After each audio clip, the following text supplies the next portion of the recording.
Hello friends, कैसा सब लोग।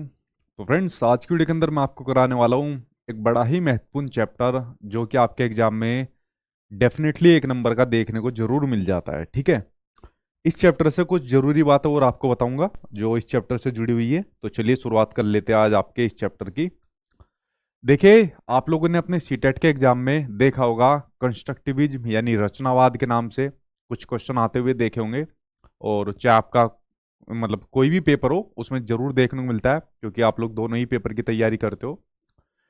तो ये जो रचनावाद से आपका क्वेश्चन देखने को मिलता है यानी कि कंस्ट्रक्टिविज्म से जो आपका क्वेश्चन देखने को मिलता है, कैसा क्वेश्चन आता है, किस तरीके का क्वेश्चन आता है, उसके बारे में आज की वीडियो के अंदर हम बात करेंगे। और वीडियो के एंड में मैंने कुछ क्वेश्चन लिए आप लोगों के लिए प्रैक्टिस के लिए, जिस तरीके के क्वेश्चन आपके एग्जाम में आते हैं।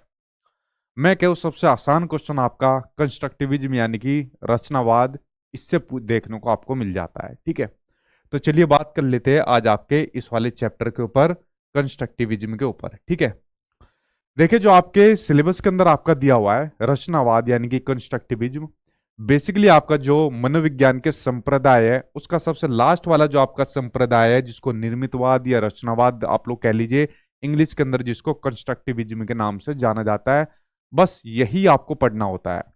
बाकी के ऊपर के जितने संप्रदाय आपको दिख रहे हैं, खुशी की बात यह है ये आपके एग्जाम में नहीं आते। ठीक है, वो ये आपका पूरा का पूरा मनोविज्ञान के आपके संप्रदाय होते हैं, ये आपको पढ़ने की जरूरत नहीं होती, क्योंकि ना तो आज से पहले आपके एग्जाम में आए हैं, ना ही आपके सिलेबस का ये हिस्सा है, और ना ही इनके आने की संभावना रहती है। ठीक है, बस सिर्फ आपको लास्ट वाला संप्रदाय पढ़ना होता है, कंस्ट्रक्टिविज्म यानी कि रचनावाद आपको पढ़ना होता है, जो आपके एग्जाम में देखने को मिल जाता है। ठीक, वरना अगर आप लोग सारा पढ़ने बैठोगे तो आपके सिलेबस का हिस्सा नहीं है, ना ही आपके पेपर में आता है। आप लोगों ने प्रीवियस ईयर के क्वेश्चन में देखा भी होगा। हालांकि एग्जामिनर इनको आपके ऑप्शन में जरूर डाल देता है, ऑप्शन में जरूर डाल देगा कि जैसे व्यवहारवाद को डाल देगा, समग्रवाद को डाल देगा, मनोविश्लेषणवाद को डाल देगा, और साथ में रचनावाद को डाल देगा, और एक इक्वेशन बनाकर दे देगा। तो आप लोग सिंपल समझ जाना कि आपका वहां पर आंसर रचनावाद देखने को मिल जाएगा। जैसा अगर मैं बात करूं व्यवहारवाद की बात कर लूं, तो व्यवहारवाद के अंदर बेसिकली क्या होता था, इसके अंदर जो एक्टिव रहता था तो एक्टिव रहता था टीचर, यानी कि इसके अंदर जो सक्रिय रहता था तो सक्रिय इसके अंदर कौन रहता था, टीचर सक्रिय रहता था। जैसा टीचर पढ़ाता था, जैसा टीचर नॉलेज देता था, वैसे ही बच्चा उसको ग्रहण करता था, एक्वायर करता था। सारी मेन भूमिका जो रहती थी वो मेन भूमिका टीचर की रहती थी। एक तरीके से यहां पर कह सकते हो आप लोग, स्टिमुलस रिस्पॉन्स का यहाँ पर सारा लिया जाता था, जो व्यवहारवादियों जो द्वारा लिया जाता था। ठीक है, तो यानी आप लोग कह सकते हो रोट लर्निंग को यहाँ पर बढ़ावा दिया जाता था। किसको? रोट लर्निंग को यहाँ पर बढ़ावा दिया जाता था। तो क्या रोट लर्निंग को बढ़ावा देने की बात आज की डेट के अंदर कहीं देखने को मिलती है? आज की डेट के अंदर देखने को नहीं मिलती। तो इस वाले कंसेप्ट को, व्यवहारवाद के इस कंसेप्ट को नेग्लेक्ट कर दिया गया। ठीक है, अब इसकी बहुत बड़ी डिटेल में स्टोरी है, कभी आप लोग कभी पढ़ोगे इसके बारे में। जैसे मान लीजिए सीटेट का एग्जाम पास कर जाते हो तो फलाना फलाना इसकी बहुत पीछे की हिस्ट्री है, और जो डिफरेंट एग्जाम में देखने को मिलती है, इसलिए इसको नेग्लेक्ट कर दिया था। जो करंट में जो आपका संप्रदाय चल रहा है वो चल रहा है आपका रचनावाद का। ठीक है, यानी जिसको निर्मितवाद, इसको अलग अलग नाम से बोला जाता है, इसलिए हो सके तो इसको इंग्लिश में नाम याद कर लेना, कंस्ट्रक्टिविज्म इसको नाम याद कर लेना।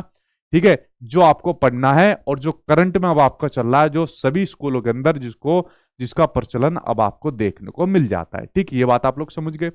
बेसिकली व्यवहारवाद के अंदर जो व्यवहारवादी हुए, और उनके अंदर से जैसे कुछ बच्चों ने पिछली बार पेपर एनालिसिस हुआ, कहा कि सर कुछ थ्योरी देखने को मिल गई, बट जैसे मैंने भी पेपर एनालिसिस करे तो मुझे तो सच है जैसा कोई थ्योरी देखने को नहीं मिली। ठीक है, मुझे ऐसा लगेगा कि कोई थ्योरी इंपॉर्टेंट है तो मैं आपको करा दूंगा, बट मुझे ऐसा कोई थ्योरी देखने को नहीं मिली, क्योंकि मैंने सभी पेपर का लगभग जितने मेरे पास आए थे उनका मैंने एनालिसिस कर लिया है। ठीक है, तो अभी आपका लर्निंग का चैप्टर आने वाला है, अधिगम का चैप्टर आने वाला है, तो उसके अंदर मुझको लगेगा तो मैं आपको करा दूंगा। ठीक है, क्योंकि मेरी जो इंटेंशन रहती है वो एक एक नंबर को ऐसा रहती है कि एक भी नंबर में ना छोड़ पाओ, क्योंकि मेरी तैयारी हमेशा रहती है 30 में से 30 की। ठीक है, आप लोग जब देखोगे मैं पेपर का एनालिसिस भी करता हूं तो एक क्वेश्चन भी नया आता हूं मैं उसको भी नहीं छोड़ता। ठीक, तो मुझे को लगेगा तो मैं अपने आप करा दूंगा, उसकी चिंता आप लोग मेरे ऊपर छोड़ देना। ठीक, तो आप लोग समझ गए। तो हमको जो पढ़ना है, हमको पढ़ना है रचनावाद, पढ़ना है कंस्ट्रक्टिविज्म। आज की वीडियो के अंदर हमको पढ़ना है कंस्ट्रक्टिविज्म क्या है, कंस्ट्रक्टिविज्म क्लासरूम किस प्रकार से होती है, इसके बारे में थोड़ी हमको पढ़नी है। और उससे जो जुड़े हुए मनोवैज्ञानिक है उनको फिर डिटेल में हमको पढ़ना है नेक्स्ट क्लास के अंदर। उनकी थ्योरी तो आपके एग्जाम में फिर देखने को मिलती है। ठीक, चलिए शुरुआत कर लेते हैं। ठीक भाई, दोनों पेपर के लिए रहती है, दोनों पेपर में आता है। जितने भी चैप्टर करा रहा हूं मैं आपको, दोनों ही पेपर के लिए देखने को मिलते हैं। ऐसा नहीं है कि खाली पेपर 1 पेपर 2 के लिए। ठीक, हाँ भाई। भाई तबीयत में आराम है, ठीक, तबीयत में आराम है, लेकिन थोड़ी सी एनर्जी लो है, तो बाकी तबीयत में अभी आराम है। ठीक है, चलिए बात कर लेते हैं अब रचनावाद की, कि आखिरकार रचनावाद क्या होता है। देखिए रचनावाद में बेसिकली क्या होता है, अब इसमें जो आपको मेन बात समझनी है, रचनावाद में बेसिकली यहां पर एक्टिव हो जाता है बच्चा। ठीक है, यहां पर कौन हो जाता है, जो यहां पर जो बच्चा होता है, तो बच्चा यहां पर हो जाता है भाई आपका एक्टिव हो जाता है यहां पर बच्चा। और बच्चा एक्टिव होकर क्या काम करता है, अपने ज्ञान का खुद से निर्माण करता है। क्या काम करता है, ज्ञान का खुद से निर्माण करता है बच्चा। यहां पर क्या काम करता है, खुद से निर्माण करता है, यानी खुद से कंस्ट्रक्ट करता है अपने ज्ञान का। अब खुद से अपने ज्ञान का कैसे निर्माण करता है यहां पर बच्चा, खुद से बच्चा ज्ञान का जो निर्माण करता है वो करता है अपना लर्निंग बाय डूइंग के माध्यम से। ठीक है, कैसे करता है अपने ज्ञान का निर्माण, वो करता है अपना बच्चा लर्निंग बाय डूइंग के माध्यम से। जब बच्चा खुद करके सीखता है, किससे सीखता है, जब बच्चा खुद करके सीखता है, उसके माध्यम से बच्चा अपने ज्ञान का निर्माण करता है। जो बच्चे के जो प्रीवियस एक्सपीरियंस है, यानी कि जो पूर्व अनुभव है, तो पूर्व अनुभव का यूज करके बच्चा क्या करता है, बच्चा अपने नई नॉलेज का पूर्व अनुभव का यूज करके बच्चा क्या काम करता है, अपने ज्ञान का इस्तेमाल करता है। देखिए जो व्यवहारवादी थे, व्यवहारवादियों ने बेसिकली ये कहा था कि जो बच्चा होता है वो ब्लैंक पेपर के समान होता है। ठीक है, तो बच्चे को ब्लैंक पेपर के समान मान दिया। लेकिन जो कंस्ट्रक्टिविज्म हुए, जो आपके रचनावादी हुए, उन्होंने कहा बच्चा ब्लैंक पेपर के समान नहीं है। ठीक है, जब बच्चा स्कूल में आता है तो अपनी मातृभाषा लेकर आता है, बच्चा अपने अनुभव लेकर आता है, तो इन्होंने बच्चे के ये कहा कि बच्चा स्कूल में अपनी पूंजी से लैस होकर आता है। ठीक है, और बच्चा साथ में अपने अनुभव लेकर आता है, तो वो जो पूर्व अनुभव होते हैं, उन्हीं पूर्व अनुभव का यूज करके बच्चा क्या काम करता है, अपने ज्ञान का निर्माण करता है। जैसे ये कर रहा है, अपने पूर्व ज्ञान का इस्तेमाल करके नए नए अपने ज्ञान की रचना कर रहा है। आप कहोगे सर इसके पूर्व ज्ञान है, भाई समझ लो इमेज ऐसी मिली थी तो ये इमेज बिल्कुल सही बैठ रही है। ये क्या काम करता जा रहा है, नई नॉलेज को कंस्ट्रक्ट करता जा रहा है। जिस तरीके का ये पुल सा कुछ बना रहा है, पुल बना रहा है, क्या कर रहा है, जो भी बना रहा है, तो आप लोग समझ लो इस इमेज के माध्यम से कि अपना क्या काम कर रहा है, अपने ज्ञान को कंस्ट्रक्ट कर रहा है, नॉलेज को कंस्ट्रक्ट करता जा रहा है। उसके अलावा क्या काम कर रहा है यहाँ पर बच्चा, बच्चे को थोड़ा सा बड़ा कर दूं ताकि आपको ये हाईलाइट हो जाए। ठीक है, बच्चों को थोड़ा सा यहां पर हाईलाइट कर दूं। ठीक है, उसके अलावा बच्चा क्या काम करता है, जो बच्चा रहता है, बच्चा यहां पर करता है अपना डिस्कवरी मेथड का यूज करता है। ठीक है, बच्चा क्या काम करता है, बच्चा यहां पर यूज करता है डिस्कवरी मेथड का। ठीक है, यानी खोजपूर्ण तरीके का मेथड का ही बच्चा यहां पर यूज करता है। ठीक है, यानी खुद अपना यूज करता है बच्चा, जिसमें वो अपना बच्चा खुद खोजबीन करता है। बच्चा जब बच्चा खुद किसी चीज को खोजबीन करेगा, आप लोग खुद सोचिए, अगर छोटा बच्चा है या आप लोग बड़े बच्चे भी हो, आप लोग खुद सोचने लग जाओ यार CTET के एग्जाम में 140 प्लस नंबर कैसे लाए जाएंगे। अगर आप लोग खुद खोजबीन के माध्यम में लग गए, तो आप लोग ऐसी चीज ढूंढ लोगे कि 140 प्लस नंबर के आसपास जरूर पहुंच जाओगे। तो आप लोग अपने ज्ञान को कंस्ट्रक्ट करोगे या नहीं करोगे, बिल्कुल कंस्ट्रक्ट कर जाओगे आप लोग ज्ञान को। ठीक है, खोजबीन के माध्यम का जब आप लोग यूज करोगे। ठीक है, उसके अलावा अगर छोटे बच्चे की बात करें, तो छोटा बच्चा क्या काम करता है,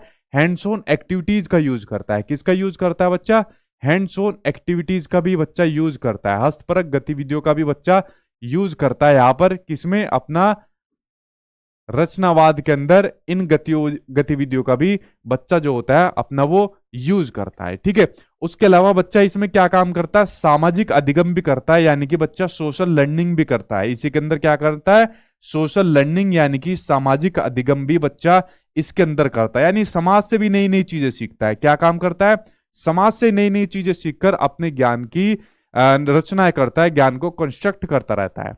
उसके अलावा बच्चा और क्या काम करता है, उसके अलावा बच्चा क्या काम करता है, जो उसके माइंड के अंदर जो मानसिक प्रक्रियाएं चलती रहती है, उन मानसिक प्रक्रियाओं का यूज करके अपने ज्ञान को और बढ़ाता रहता है और बूस्ट करता रहता है। ठीक है, तो जो मानसिक प्रक्रियाएं जो बच्चे के अंदर चलती रहती है, इन मानसिक प्रक्रियाओं का यूज करके, ठीक है, इन मानसिक प्रक्रियाओं का यूज करके बच्चा अपने ज्ञान को और इसके अंदर तेजी लाता रहता है और इनके अंदर वृद्धि करता रहता है, अपने ज्ञान को कंस्ट्रक्ट करने में, यानी बढ़ाने के अंदर। क्योंकि बच्चा यहाँ कैसे रोल के अंदर है, जो बच्चे की यहाँ पर भूमिका है वो बच्चे की भूमिका है यहाँ पर एक्टिव की, यानी कि बच्चे की भूमिका है यहाँ पर सक्रिय है। यहाँ पर बच्चा कैसा है, सक्रिय है। अगर बच्चा यहाँ पर सक्रिय है तो भाई टीचर क्या है, यहाँ पर टीचर का रोल क्या है, यहाँ पर टीचर का रोल खाली इतना है कि टीचर है आपका यहाँ पर सुविधादाता। ठीक है, टीचर यहाँ पर कैसा है, टीचर है यहाँ पर है आपका सुविधादाता की रोल है कि बस आप फैसिलिटेट करने का काम करिए। ठीक है, ज्यादा और हवा में मत उड़िए, आप फैसिलिटेट करने का काम करिए। तो टीचर का रोल कैसा है, टीचर का रोल है यहाँ पर आपके सुविधादाता का रोल है कि आप बच्चों को सुविधा दीजिए, फैसिलिटेट करिए, और बाकी बच्चा अपने ज्ञान का निर्माण खुद से कर जाएगा, क्योंकि बच्चे के अंदर इतनी एबिलिटी रहती है कि बच्चा अपने ज्ञान का खुद से निर्माण कर जाए। ठीक है, तो ये वाली बातें आपके रचनावाद के अंदर कही हुई है और इसी को ज्यादा ज्यादा बढ़ावा देने की बात कही जा रही है, और यही आज के सिनेरियो के अंदर, करंट के एरा के अंदर आपका रचनावाद आपका सबसे ज्यादा चल रहा है। ठीक है, तो देखो यहाँ पर आपका कौन है, आपका बच्चा एक्टिव है। तो जब बच्चा एक्टिव होकर खुद से अपने ज्ञान का निर्माण कर रहा है तो इसलिए ही ये संप्रदाय आपका इतना ज्यादा विकसित हुआ और तभी तक आपका चलता हुआ आपको देखने को मिल रहा है। यहाँ पर कोई रोट लर्निंग आपको देखने को नहीं मिलेगी। बच्चा यहाँ पर खुद अपने ज्ञान का निर्माण करेगा तो उसकी समझ यहाँ पर सबसे ज्यादा विकसित होती जाएगी। ठीक है, तभी आपका जो संप्रदाय है अभी तक ये आपका मतलब चल रहा है, इतना डेवलप होता हुआ देखने को मिल रहा है। ठीक, तो आप लोग समझ गए बेसिकली कि रचनावाद आपका क्या है और किस तरीके से आपका चल रहा है, और बाकी के संप्रदाय से किस प्रकार से आपका ज्यादा डेवलप हुआ, विकसित हुआ, और उनके कंपैरिजन में कितना अच्छा है। तो ये आप लोग आई थिंक समझ गए होंगे रचनावाद के बारे में। और आपके सीटेट के सिलेबस में सिर्फ आपके रचनावाद से ही क्वेश्चन आता है, बाकी और संप्रदाय से आप लोग प्रीवियस ईयर के क्वेश्चन उठा लेना, वहां पर आपका और मनोविज्ञान के जो भी संप्रदाय स्कूल है वहां से क्वेश्चन नहीं पूछा गया है। ठीक है, वरना कराने को मैं सारा करा देता, लेकिन मनोविज्ञान आपके एग्जाम में नहीं आता है तो उसमें करा ही क्या सकते हैं। एग्जामिनर की अगर मूड घूम गया बाई चांस किसी शिफ्ट के अंदर पूछने का, वो एक अलग बात है, वरना आज से पहले तो भाई नहीं आया है। ठीक है, तो ये बात हुई आपके रचनावाद के ऊपर। अब देखिए रचनावाद के बारे में एनसीईआरटी क्या कहता है, उनके बारे में कुछ पॉइंट के ऊपर नजर डाल लेते हैं। ये कुछ एनसीईआरटी के पॉइंट है जो मैं आपके लिए लेकर आया हूं कि एनसीईआरटी क्या कहता है, उसके बारे में जरा नजर डालते हैं। आपके कमेंट चले गए, कमेंट के ऊपर नजर डाल लेते हैं। ठीक है, ठीक है सर जी, लास्ट पॉइंट रिपीट करना। लास्ट पॉइंट कौन सा भाई, अब तो चला गया बोर्ड के ऊपर से। लास्ट पॉइंट कौन सा था? लास्ट पॉइंट आई थिंक आप टीचर का पूछ रहे हो या किसका पूछ रहे हो, एक बार वीडियो दोबारा देख लेना। ठीक है, ठीक ठीक है भाई, चलिए अब देखिए एनसीईआरटी क्या कहता है आपके रचनावाद के बारे में नजर डालते हैं। स्टूडेंट अपने पूर्व ज्ञान के आधार पर और अपने एक्सपीरियंस के आधार पर नए ज्ञान का रचना करता है, नए ज्ञान का क्रिएशन करता है। साथ ही वे अपने अनुभव के आधार पर अर्थ निकालते हैं, मीनिंग निकालते हैं, जिसके बारे में मैंने आपको बताया, जिसके बारे में एनसीईआरटी भी आपको बता रहा है। ठीक है, उसके अलावा किसी भी समस्या का समाधान कैसे करता है, कम्युनिकेशन के माध्यम से करता है। कम्युनिकेशन के साथ में एक वर्ड और लिखो, डायलॉग। सीबीएसई वाले बड़ा यूज करते हैं इसको, डायलॉग। कम्युनिकेशन लिखिए, डायलॉग लिखिए, और इंटरेक्शन द्वारा निकाला जाता है। ये आपके ऑप्शन के अंदर पूछा जाता है। ठीक है, कि जैसे मान लीजिए कोई समस्या आ गई, या आपके सामने समस्या है सीटेट का एग्जाम, तो यहां पर मान लीजिए अगर कोई आपको समस्या का समाधान करना है, या कोई क्वेश्चन पुटअप कर लिया हो छोटे बच्चे के सामने, ठीक है, तो उसका समाधान कैसे निकलेगा? उसका समाधान निकलेगा आपस में इंटरेक्ट करके, आपस में बातचीत करके, कम्युनिकेट करके, डायलॉग करके। तो ये वाली बात आपके किसके अंदर कही जाती है? रचनावाद के अंदर कही जाती है। क्योंकि यहां पर बच्चा क्या है, यहां पर बच्चा एक्टिव है। बाकी जैसे ऊपर व्यवहारवाद की बात मैंने आपको एग्जाम्पल के लिए बताई, वहां पर बच्चा एक्टिव नहीं है इतना। ठीक है, वहां पर जो एक्टिव है वो टीचर ज्यादा एक्टिव है। जैसा टीचर बोलता जा रहा है बच्चा ठीक है सर, ठीक है, वो सुनता जा रहा है। ठीक है, आगे है कि रचनावाद का समर्थन करने वाले, रचनावाद का समर्थन करने वाले बेसिकली कौन है, जो आपको भी पढ़ने हैं। रचनावाद का समर्थन करने वाले हो गए आपके पियाजे, ठीक है, जीन पियाजे। रचनावाद का समर्थन करने वाले हो गए आपके लेव वाइगोत्स्की हो गए आपके। ठीक है, उसके अलावा नोवाक भाई आपके सिलेबस में नहीं है, ना ही आपके पूछे जाते हैं। जॉन डीवी का नाम भी कभी कभी इसके अंदर आपका ले दिया जाता है, बट जॉन डीवी भी पता नहीं जब से ऑनलाइन एग्जाम हुआ है सीबीएसई वाले क्यों नहीं इनके बारे में क्वेश्चन पूछ रहे हैं। बट मैं आपको करा दूंगा जॉन डीवी के बारे में भी, क्या पता इस बार देखने को मिल जाए। ठीक है, तो ये आपके रचनावाद का समर्थन करने वाले मनोवैज्ञानिक थे, और नेक्स्ट जो वीडियो आने वाली है इन्हीं मनोवैज्ञानिक के सिद्धांत के ऊपर आपको देखने को मिलने वाली है। ठीक है, तो ये कहते हैं इनका समर्थन करने वाले जो मतलब ये कुछ और भी मनोवैज्ञानिक है, वैसे तो मैंने तो खाली आपको यही बताई है। तो ये कहते हैं कि चाइल्ड सेंटर्ड करिकुलम को बढ़ावा देने की बात करते हैं, कि बाल केंद्रित करिकुलम को बढ़ावा देने की बात करते हैं, कि ऐसा करिकुलम बनाइए जो आपका बाल केंद्रित हो। ठीक है, यानी चाइल्ड सेंटर्ड हो, जिसके फोकस में बच्चा हो, जो बच्चे की एबिलिटी के अकॉर्डिंग हो, जो बच्चे की योग्यता के अकॉर्डिंग हो, बच्चे के आईक्यू के लेवल के अकॉर्डिंग हो, जो बच्चे के इंटरेस्ट के अकॉर्डिंग हो, और जो बच्चे की अगर योग्यता के अकॉर्डिंग ना हो तो उसके अंदर चेंज किया जा सके। यानी करिकुलम ऐसा हो जो आपका लचीला हो, फ्लेक्सिबल हो, जिसके अंदर चेंज भी किया जा सके, और चेंज इसलिए किया जा सके ताकि अगर वो बच्चे की नीड को पूरा नहीं कर रहा हो तो ऐसा करिकुलम आपको बनाना चाहिए। ये आपका रचनावाद कहता है। ठीक है, तो तभी तो रचनावाद आपका ज्यादा फेमस हुआ। ठीक, तो ये आपका नेक्स्ट पॉइंट था। अगला देखते हैं, अगला क्या कहता है। जहां पर हेल्प के द्वारा काम किया जाता हो, ठीक, यहां पर सहयोग के द्वारा काम किया जाता हो, बेसिकली इसके अंदर आपकी सपोर्ट की बात होती है, जो आप लोग अभी पढ़ोगे, वीडियो जब आगे चलेगी आपकी। जहां पर टीचर एक मार्गदर्शक के रूप में काम करता हो, फैसिलिटेटर के रूप में काम करता हो, ये बात मैंने आपको शुरुआत में बता दी। ठीक, क्योंकि मेन रोल ज्यादातर यहाँ पर बच्चे का रहता है, वो ज्यादा एक्टिव रहता है। ठीक, अब देखिए जो आपका एग्जाम रहता है, एग्जाम में ज्यादातर आपके क्वेश्चन कंस्ट्रक्टिविस्ट क्लासरूम या सोशो कंस्ट्रक्टिविस्ट क्लासरूम से क्वेश्चन देखने को मिल जाते हैं। इसके ऊपर नजर डाल लेते हैं कि जो क्लासरूम होती है, जो संरचनावादी क्लासरूम होती है, या एक जो सामाजिक संरचनावादी जैसे क्लासरूम से क्वेश्चन आता है, वो किस प्रकार की क्लासरूम होनी चाहिए, उसके ऊपर जरा एक बार नजर डाल लेते हैं। देखिए क्लासरूम कैसी होनी चाहिए। एक ऐसी क्लासरूम जो रोट लर्निंग की प्रवृत्ति की ना हो। जो कैसी होनी चाहिए, एक ऐसी क्लासरूम होनी चाहिए जो बच्चे की जो समझ को ज्यादा बढ़ावा दे, और जो बच्चे के नए ज्ञान अर्जन को ज्यादा बढ़ावा दे। ठीक है, जहां बच्चा अपने नए ज्ञान को ज्यादा अर्जित कर सके, एक ऐसी क्लासरूम होनी चाहिए। जहां बच्चा रोट लर्निंग ना करता हो, ऐसी क्लासरूम, ऐसी चीजों की जगह कंस्ट्रक्टिविज क्लासरूम के अंदर नहीं है आपकी। ठीक है, ये बात आप लोग समझ गए। ऐसी क्लासरूम जिसमें बच्चा क्या हो, एक्टिव हो। तो भाई एक्टिव तो यहां पर बच्चा हर हालत में देखने को आपको मिलेगा।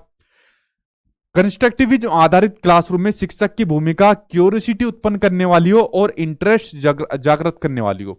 मतलब कंस्ट्रक्टिविस्ट क्लासरूम में जो टीचर हो वो क्या काम कर सके, बच्चों में क्यूरियोसिटी जगा दे कि देखो आज बेटा मैं आपको ये सब्जेक्ट पढ़ाने वाला हूं, ये टॉपिक पढ़ाने वाला हूं। तो ऐसा टॉपिक के बारे में ऐसी क्यूरियोसिटी बच्चों के अंदर जगा दे कि बच्चों में इंटरेस्ट जग जाए कि अच्छा सर ये पढ़ाने वाला हो, सर क्या टॉपिक है ये, अच्छा बाद में बताऊंगा टॉपिक, तो कुछ जानते हो इसके बारे में, अच्छा देखो ये टीएलएम के माध्यम से आपको पढ़ाऊंगा। तो बच्चे इंटरेस्ट ले जाए, अच्छा सर बताओ हमें भी पढ़ाओ। मतलब इस तरीके की क्यूरियोसिटी जगा दे बच्चों के अंदर, इंटरेस्ट जगा दे इस तरीके का बच्चों के अंदर। तो इस प्रकार का जो कंस्ट्रक्टिविस्ट क्लासरूम होनी चाहिए, जो क्लासरूम का माहौल होना चाहिए। ठीक है, कंस्ट्रक्टिविस्ट क्लासरूम में टीचर को फॉर्मेटिव असेसमेंट पर बल देना चाहिए। कैसा असेसमेंट होना चाहिए, फॉर्मेटिव असेसमेंट होना चाहिए। वो असेसमेंट जो आपका टीचिंग लर्निंग प्रोसेस के दौरान चलता है। ये मैंने आपको, जो बच्चों ने भी कोर्स में एडमिशन लिया है तो जाके पुरानी वीडियो सभी देख लेना, असेसमेंट वाला चैप्टर मैं आपका कंप्लीट करा चुका हूं। ठीक है, तो उसके अंदर मैंने आपको बताया था वो असेसमेंट जो आपका टीचिंग लर्निंग के प्रोसेस के दौरान चलता है वो आपका फॉर्मेटिव असेसमेंट होता है। जैसे मैंने अभी आपसे पूछ लिया कि फॉर्मेटिव असेसमेंट कौन सा होता है, तो कुछ बच्चे आपके सही बता देंगे, कुछ गलत बता देंगे। तो जो गलत बता देंगे उनको मैं अभी सही बता दूंगा कि बेटा ये नहीं होता है, ये वाला सही होता है। ठीक है, तो मैंने क्लास के दौरान ही उनको सही करा दिया, तो ये कौन सा हो जाएगा, ये आपका फॉर्मेटिव असेसमेंट होता है। तो ये वाला असेसमेंट सही माना जाएगा ना, कि भाई जो आपने गलत बताया कमेंट बॉक्स के अंदर गलत बताया, तुरंत मैंने उसको सही करा दिया। तो इस वाले असेसमेंट को आपको ज्यादा फोर्स करने की, बढ़ावा देने की बात करता है आपका कंस्ट्रक्टिविस्ट क्लासरूम, जो आपकी क्लासरूम होती है। आपके इसकी बात हो तो प्रोजेक्ट पर बल देना चाहिए। इसमें कंस्ट्रक्टिविस्ट क्लासरूम में प्रोजेक्ट पर भी बल देना चाहिए, बच्चे के पोर्टफोलियो पर भी बल देना चाहिए। ठीक है, बच्चे के पोर्टफोलियो वगैरह पर भी बल देना चाहिए।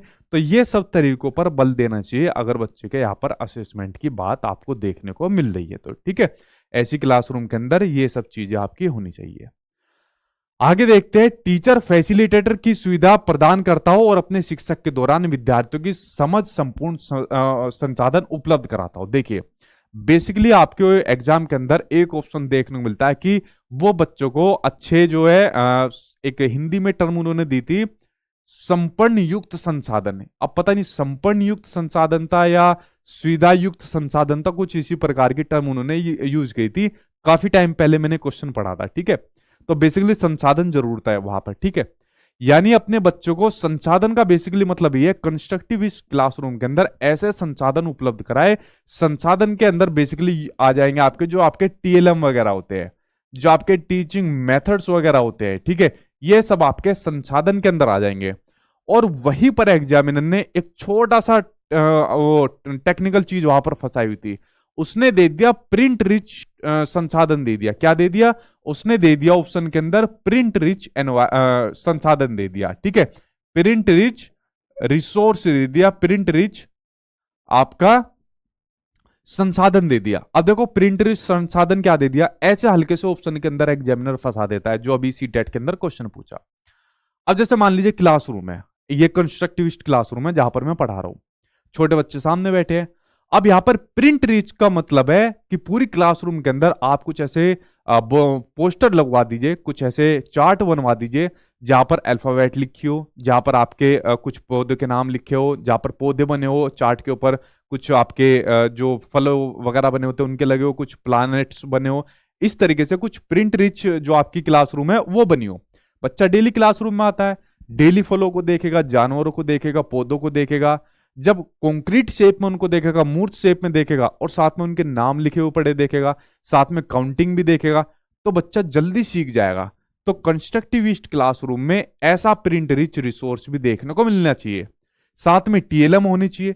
टीएलएम में भाई आपका ऐसा स्मार्ट बोर्ड की सुविधा हो सकती है, ठीक है। केवीएस वगैरह के अंदर तो जैसा आजकल ये चल रही है, लेकिन इनकी बातें तो, लेकिन आपके जैसे आपके स्टेट गवर्नमेंट के स्कूल है अभी उसमें ऐसी सुविधा नहीं आई, तो ऐसे ले सकते हो, और दूसरे टीएलएम आप लोग ले सकते हो।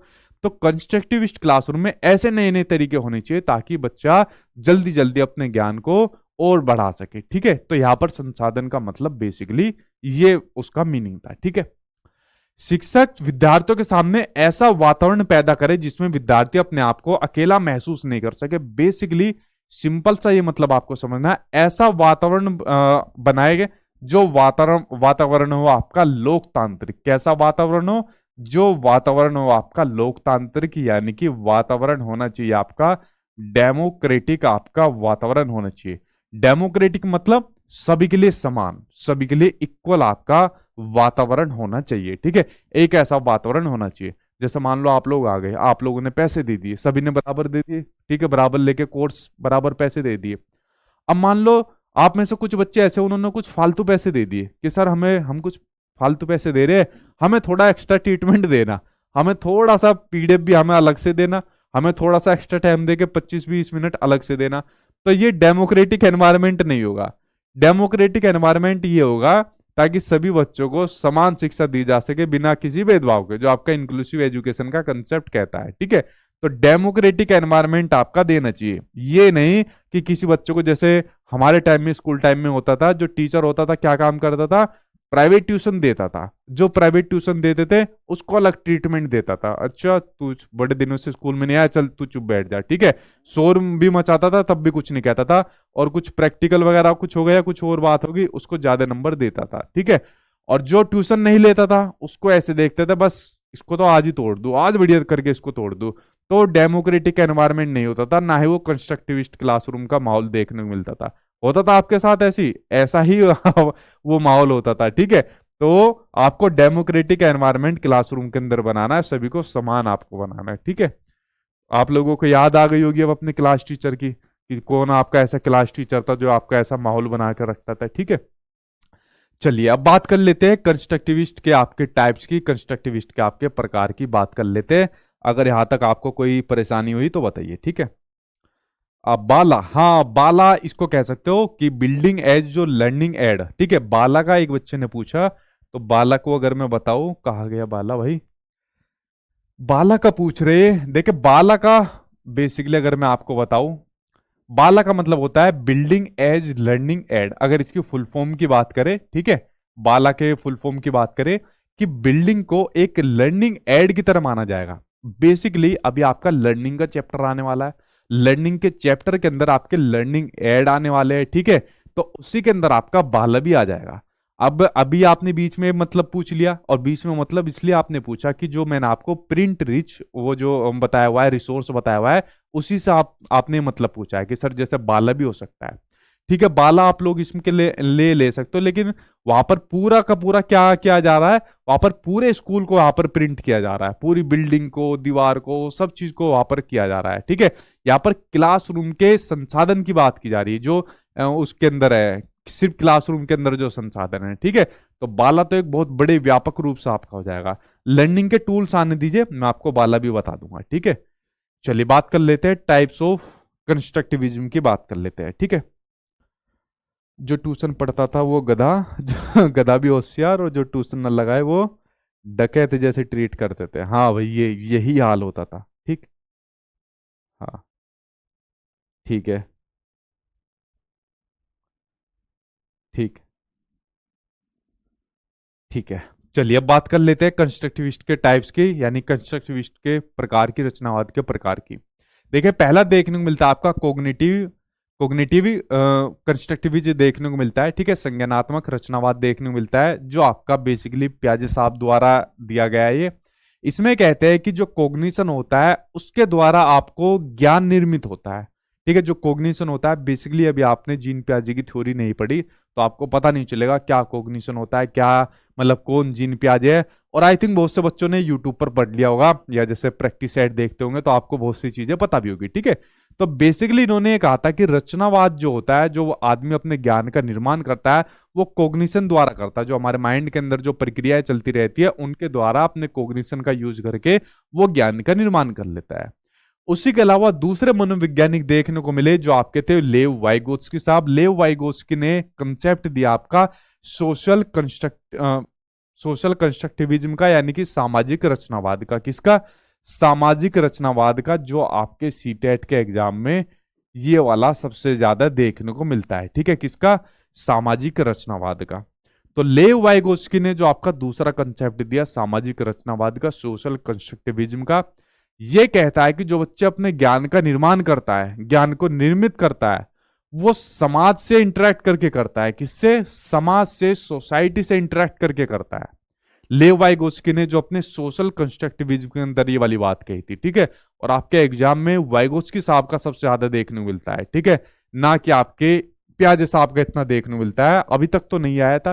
ठीक है, तो प्याजे साहब का अगर आपको आ जाए तो आप लोग बता सकते हो कि प्याजे साहब ने आपका जो कोग्निटिव कंस्ट्रक्टिविज्म दिया था, प्याजे ने दिया था, जिसमें कोग्निशन के द्वारा ज्ञान का निर्माण होता है। रेडिकल कंस्ट्रक्टिविज्म भी इनको कहा जाता है, जीन प्याजे को कहा जाता है। नेक्स्ट वीडियो जो आने वाली है इन्हीं के ऊपर आने वाली है, डिटेल में जो इनका सिद्धांत आने वाला है। ठीक है, और बाकी वाइगोत्स्की ने कहा था कि जो रचना करता है बच्चा अपने ज्ञान की, वो समाज से, सोसाइटी से इंटरेक्ट करके करता है। उसके बाद अगला सिद्धांत फिर इनके ऊपर आएगा, डिटेल में आएगा। ठीक है, अब इन्होंने बेसिकली कुछ टर्म दी थी। आज से पहले सीटेट के एग्जाम में टर्म नहीं आती थी, बट इस बार ये टर्म आपको देखने को मिलेगी। ठीक है, अब ये टर्म इन्होंने बेसिकली अपने सिद्धांत से संबंधित दी। ठीक है, सामाजिक रचनावाद से संबंधित दी, सामाजिक रचनावाद से संबंधित ये आपकी टर्म दी थी कि जो बच्चा अपने ज्ञान का जो निर्माण करता है उसके लिए बेसिकली टर्म दी थी। उसी से संबंधित ये आपके 3 स्टेप है, ये 3 आपके चरण है कि किस प्रकार से बच्चा निर्माण करता है ज्ञान का। उसमें पहला आपका सोशलाइजेशन।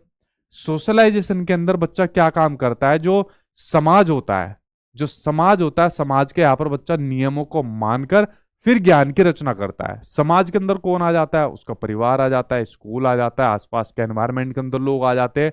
उनके नियम जो भी रहते हैं, उनकी जो बातें होती है उनको मानकर फिर अपने ज्ञान का निर्माण कर लेता है। दूसरा आ जाता है आपका इंटर सब्जेक्टिविटी। सीटेट के एग्जाम के अंदर देखने को मिला आपका इंटर सब्जेक्टिविटी। इंटर सब्जेक्टिविटी के अंदर बेसिकली क्या हो जाता है? यहां पर जो बच्चा होता है वो समाज के साथ मिलकर फिर अपने ज्ञान का निर्माण करता है।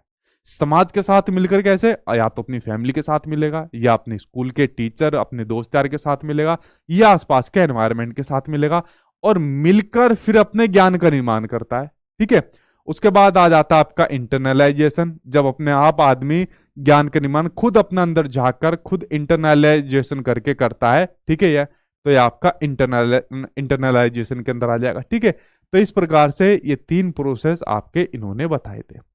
अब देखिए जो आपका सोशल कंस्ट्रक्टिविस्ट अप्रोच है, इसके द्वारा आपकी मीनिंगफुल लर्निंग या फिर कह सकते हो मीनिंगफुल लर्निंग के साथ में आपकी जो ये क्लासरूम है वो किस प्रकार की होनी चाहिए, जरा उसके बारे में कुछ इंपॉर्टेंट पॉइंट देख लेते हैं, क्योंकि यहां से भी क्वेश्चन आपके पूछे जाते हैं कि सोशल कंस्ट्रक्टिविस्ट क्लासरूम कैसी होनी चाहिए, क्या उसकी विशेषता होनी चाहिए या क्या विशेषता नहीं होनी चाहिए, ऐसा भी एग्जामिनर पूछ लेता है।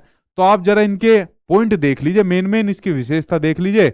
अगर नेगेटिव आ जाएगा तो नेगेटिव आप लोग खुद निकाल सकते हो। देखिए, अगर बात करें मीनिंगफुल लर्निंग की या सोशो कंस्ट्रक्टिविस्ट क्लासरूम की बात करें या कंस्ट्रक्टिविस्ट क्लासरूम ऑलरेडी आप लोग पढ़ चुके हो, सब उसी का एक तरीके से आपका हिस्सा है। उसके अंदर आपको क्या देखने को मिलना चाहिए, क्लास डिस्कशन मिलना चाहिए। जो भी आपकी कंस्ट्रक्टिविस्ट क्लासरूम होगी उसके अंदर आपका डिस्कशन होना चाहिए। डिस्कशन के माध्यम से क्या होता है, बच्चे आपस में एक दूसरे से इंटरेक्ट करके सीखते हैं और एक्टिव तरीके से सीखते हैं। तो क्लास डिस्कशन हो जाएगा।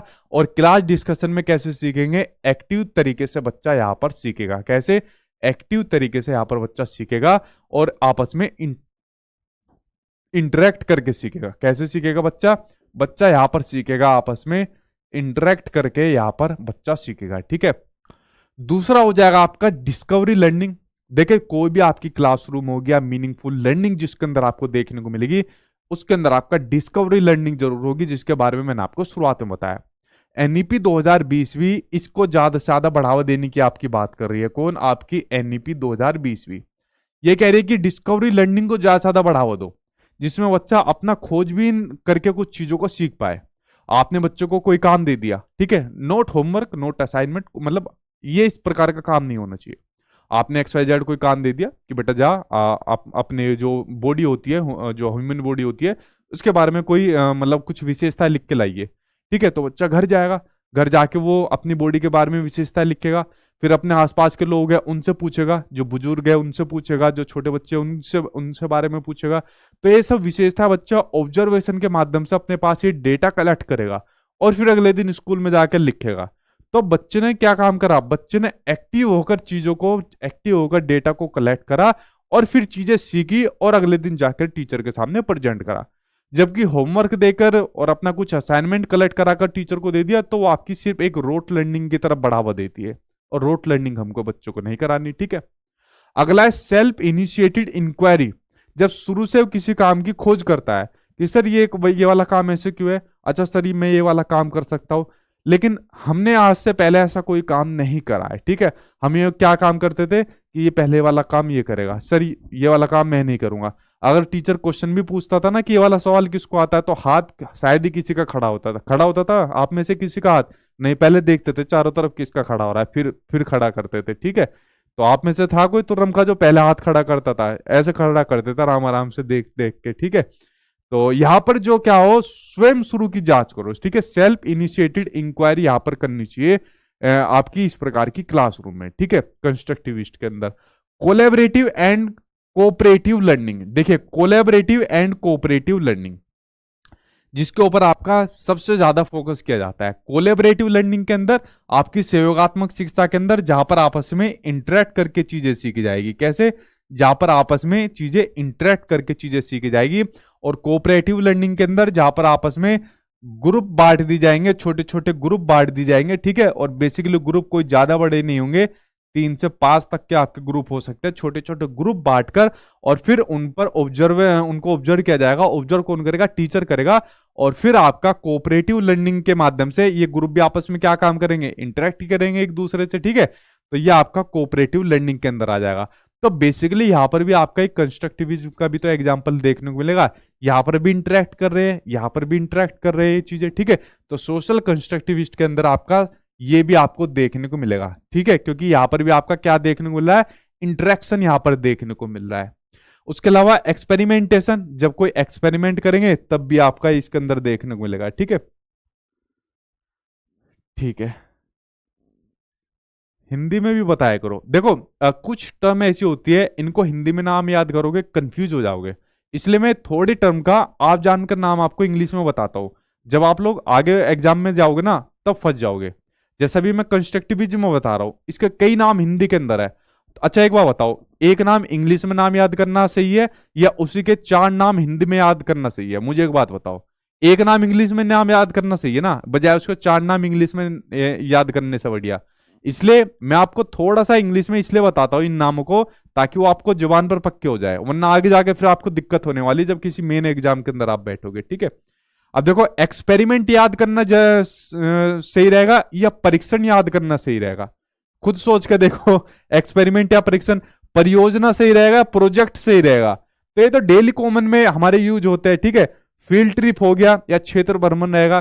ठीक है, तो नाम के अंदर मतलब कुछ थोड़ा सा आदत डालिए, आपको प्रैक्टिस हो जाएगी, और कुछ नहीं है। ठीक है, ये सभी आपके सोशल कंस्ट्रक्टिविज क्लासरूम या मीनिंगफुल लर्निंग के आपके एग्जाम्पल लेंगे, जिसमें आपस में सहयोगपूर्ण तरीके से इंटरेक्ट करके बच्चा चीजें सीखता है। ठीक है, फील्ड ट्रिप में भी क्या होता है, फील्ड ट्रिप आपका मैंने बताया हुआ है ईवीएस को सीखने का सबसे बढ़िया तरीका होता है। देखिए, फील्ड ट्रिप भी ऐसे नहीं है कि मतलब उठाया और चल दिए, कहीं पर भी फील्ड ट्रिप चल दिए। देखिए, फील्ड ट्रिप में भी क्या होता है, मैं आपको बताता हूं। फील्ड ट्रिप में सबसे पहले की जाती है प्लानिंग। फील्ड ट्रिप में सबसे पहला स्टेप होता है प्लानिंग करने का। मान लीजिए हमें बच्चों को कोई चैप्टर सिखाना है, XYZ चैप्टर सिखाना है, चलो पौधे के बारे में सिखाते हैं। तो पौधे के बारे में सिखाने के लिए हमें बराबर में कोई नर्सरी है, वहां पर बच्चों को लेकर जाना है। तो नर्सरी में लेकर जाना है, तो सबसे पहले हमको करनी पड़ेगी प्लानिंग, कि हमको किस प्रकार से बच्चों को कौन सा चैप्टर पढ़ाना है, किस प्रकार से पढ़ाना है और कहां पर लेकर जाना है। प्लानिंग के बाद हमको जहां पर भी फील्ड ट्रिप पर लेकर जाना है, क्षेत्र भ्रमण पर लेकर जाना है, तो वो नजदीक का क्षेत्र भ्रमण होना चाहिए। कहां पर? वो नजदीक का क्षेत्र भ्रमण पर लेकर जाना है। ये नहीं कि लेकर चलेगा 10 किलोमीटर दूर, 15 किलोमीटर दूर, कि चलो क्षेत्र भ्रमण पर लेकर चलेगा, नहीं। कोई स्कूल के नजदीक में कुछ होना चाहिए जहां पर बच्चों को ले जाकर चीजें सिखाई जा सके। ठीक है, अगर नर्सरी में लेकर चले गए, पेड़ों के बारे में बता रहे कि बेटा देखो ये पेड़ों के बारे में बता रहे, तो बच्चा क्या काम करेगा, प्रत्यक्ष रूप से बच्चा अनुभव करेगा पेड़ों के बारे में। ठीक है, ये पेड़ है, ये तना है, पत्तियां इस तरीके से हो पा रही है, तो वो आपका इफेक्टिव फील्ड ट्रिप माना जाएगा, क्षेत्र भ्रमण वो आपका माना जाएगा। ठीक है, फिर बच्चा आपस में यहाँ पर कोलेबरेटिव करेंगे, आपस में एक दूसरे से चीजें सीखेंगे। ठीक, तो आपका क्या हो जाएगा, सोशियो कंस्ट्रक्टिविस्ट अप्रोच के अनुसार इफेक्टिव लर्निंग मानी जाएगी, या आपके क्लासरूम के भी आपका तरीका ये माना जाएगा। ठीक है, तो ये आपका भाई रचनावाद के अंदर जो जो मेन पॉइंट थे वो मैंने आपको बता दिए। अब बारी है आपकी। ठीक है, अब क्वेश्चन आंसर की बारी है आपकी। अब मैं आंसर पूछता हूं, और मोबाइल मैंने अपना उठा लिया, अब चेक करता हूं आपका कितना स्कोर है।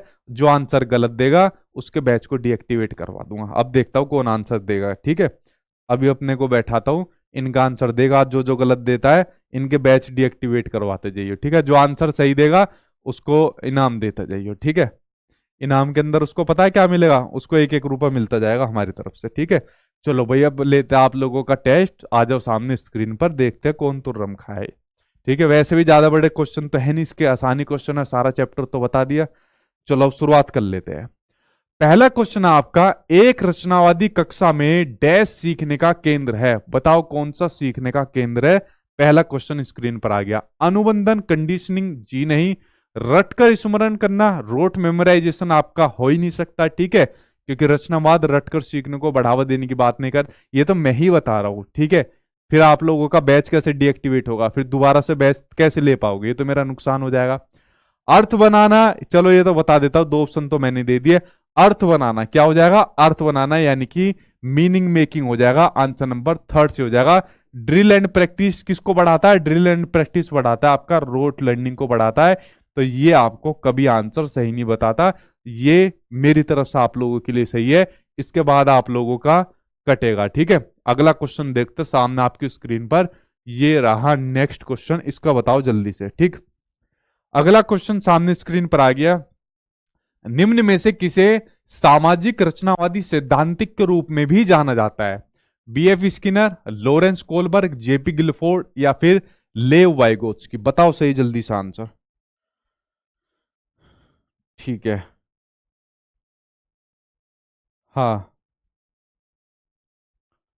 सर, ऐप में सुधार करा दीजिए, डेटा जल्दी खत्म हो जाता है। भाई ऐप का तो यही है, सभी का यही रहता है। ठीक है, आप पूरी जगह कहीं भी पढ़िए, इतना ही रहता है। दूसरे का डी, ठीक है, लेव वाइगोत्स्की को माना जाता है, बच गया।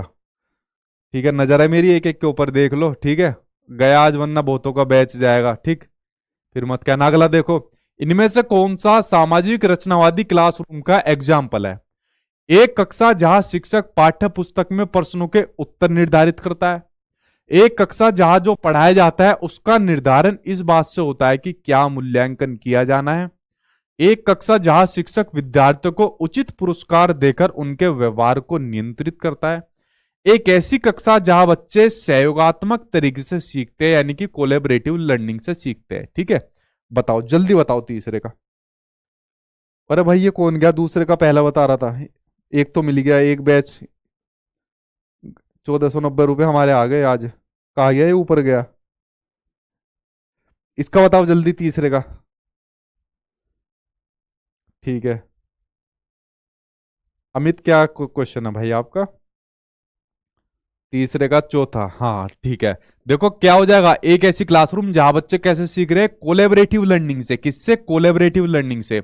विद्यार्थियों को उचित पुरस्कार देकर उनके व्यवहार को कंट्रोल नहीं किया जाता। ये तो आपके व्यवहारवादी करते थे, पुरस्कार दे दिया, कोई चीज दे दी स्टिमुलस के बाद, ठीक है, उनको रिस्पॉन्स करवाया, प्रतिक्रिया करवाई, नहीं करवाना। एक कक्षा जहां पढ़ाया जाता है, फिर निर्धारण इस बात से होता है कि उनका क्या मूल्यांकन किया जाता है, नहीं। एक कक्षा जहां शिक्षक पाठ्य पुस्तक में प्रश्नों के उत्तर निर्धारित करता है, जी नहीं।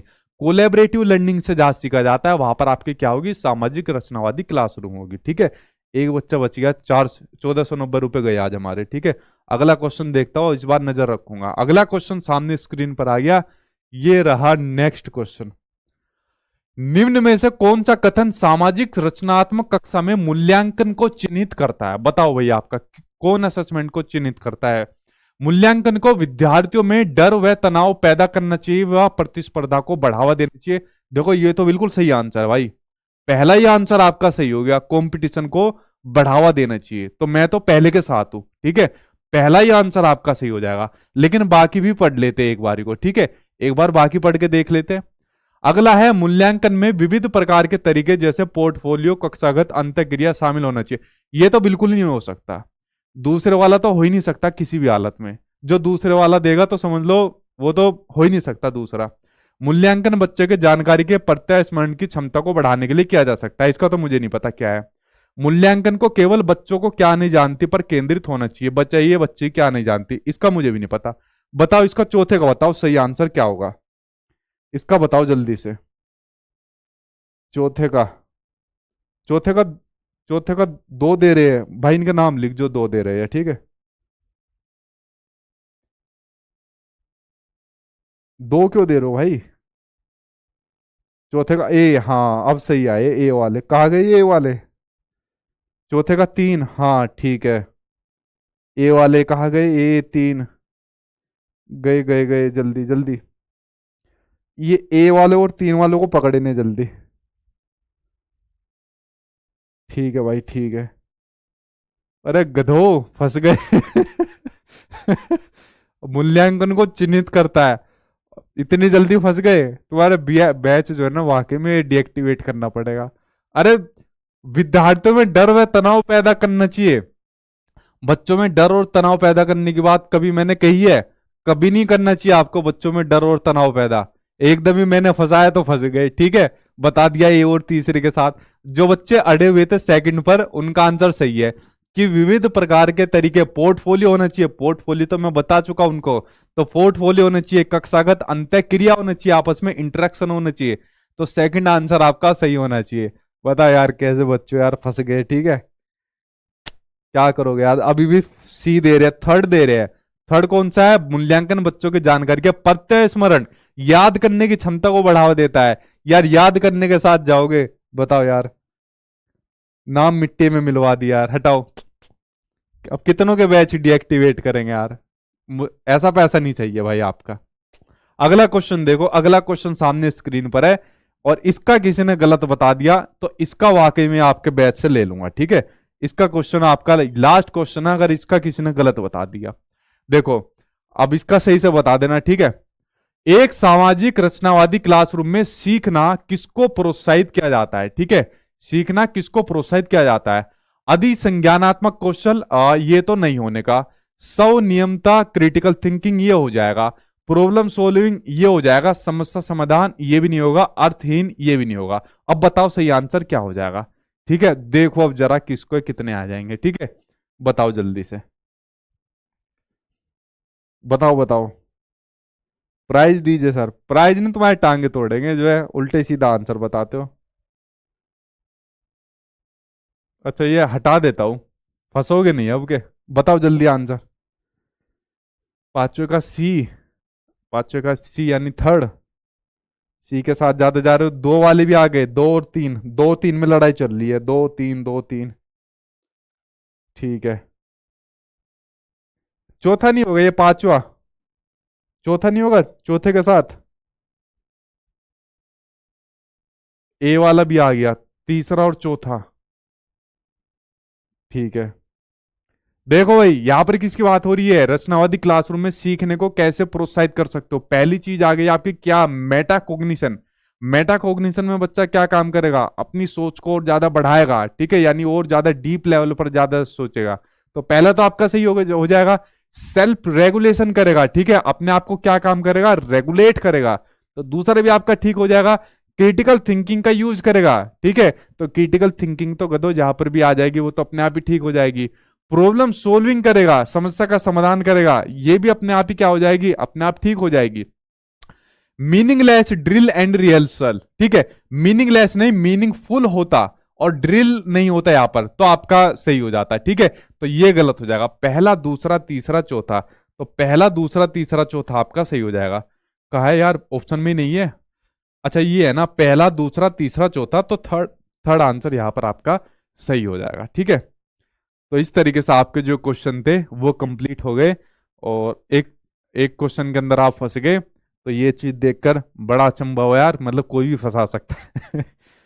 तो ये आपका चैप्टर खत्म हो गया। अब इसके बाद जो मैं आपको कराऊंगा वो कराने वाला, वो आपको पियाजे की थ्योरी आएगी, उसके बाद वाइगोत्स्की की थ्योरी आएगी, उसके बाद बाकी के जो आपके चैप्टर है वो आने वाले हैं, ठीक है। तो इन सभी के ऊपर फिर मैं आपको कराने वाला हूँ।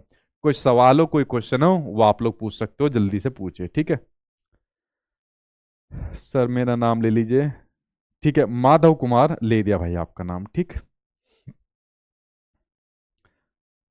सर रिमीडियल टीचिंग क्या होता है, प्लीज बता दीजिए। रिमीडियल टीचिंग मतलब ये होता है, डायग्नोस्ट करने के बाद जो उपचारात्मक शिक्षण दिया जाता है वो आपकी रिमीडियल टीचिंग होती है। जैसे मान लीजिए अभी आप इस क्वेश्चन के अंदर फंस गए, तो मैंने डायग्नोस्ट कर लिया कि यार बच्चे जो है ना उनके अंदर कॉन्फिडेंस नहीं है, मतलब मैंने अगर कोई क्वेश्चन के अंदर फंसाया तो बहुत जल्दी फंस गए, अपनी बात पर कायम नहीं रह पाए, तो मैंने इस चीज को डायग्नोस करा। तो डायग्नोस करने के बाद अब मैं क्या काम करूंगा, अगली बार कुछ ऐसे ऐसे मेथड का यूज करूंगा ताकि आपके कॉन्फिडेंस को और बढ़ा सकूं, और ताकि आप लोग अपने किसी, आपने कोई आंसर दे दिया और वो आंसर सही है तो आप उसके ऊपर अटल रह जाओ, ठीक है। इस प्रकार से आपको उपचारात्मक शिक्षण दूंगा, नए नए तरीकों के माध्यम से दूंगा, नए नए टीएलएम के माध्यम से दूंगा, ताकि आपका कॉन्फिडेंस बढ़ा रहे। मैं 10 बार ये कहूंगा कि नहीं इसका आंसर ये होगा, आप कहोगे नहीं सर आंसर यही है जो हम कह रहे हैं, ठीक है। तो ये आपका रिमिडल टीचिंग के द्वारा हो पाएगा, ठीक है, यानी जब आपको उपचारात्मक शिक्षण दिया जाएगा, ठीक। और पूछे कोई सवाल है तो आपका, ठीक। हाँ ठीक है। हाँ मसीहा बेगम ले लिया आपका नाम। सर मैं नहीं फंसा था, राजीव कुमार। अच्छा, जो नहीं फंसे वो अच्छी बात है, ठीक है। हाँ मैंने खाना खा लिया भारती। कमेंट सिर्फ मेरे पास ही आते हैं, ठीक है, वरना आपके कमेंट जाएंगे फिर वो सभी को दिखते हैं, तो मेरे पास आपके कमेंट आते हैं, ठीक है। ठीक है सर, ये समय सीडीपी के लिए अनुकूल समय होता है नौकरी करने वालों के लिए। हाँ चंदन जी, मतलब ये टाइम फ्री होता है बिल्कुल आराम से, मतलब मुझे पास भी तसल्ली से होता है। फिर दोपहर में कराते, शाम को कराते हैं तो डिस्टरबेंस रहती है, ठीक है।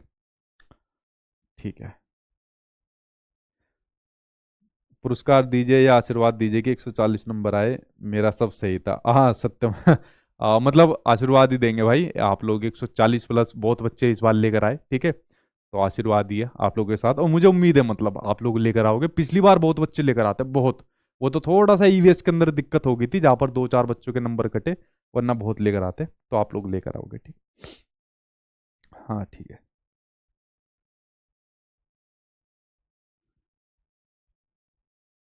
नहीं बीपी लो नहीं है, और मतलब अब मुझे आराम है, बस थोड़ा सा एनर्जी लो है बस, और नहीं है, वैसे मुझे आराम है, ठीक। थैंक यू आप लोगों का। चलिए फ्रेंड्स, अब मिलता हूँ आपसे नेक्स्ट वीडियो में, और तब तक आप पढ़ते रहना, ध्यान रखना। Good night.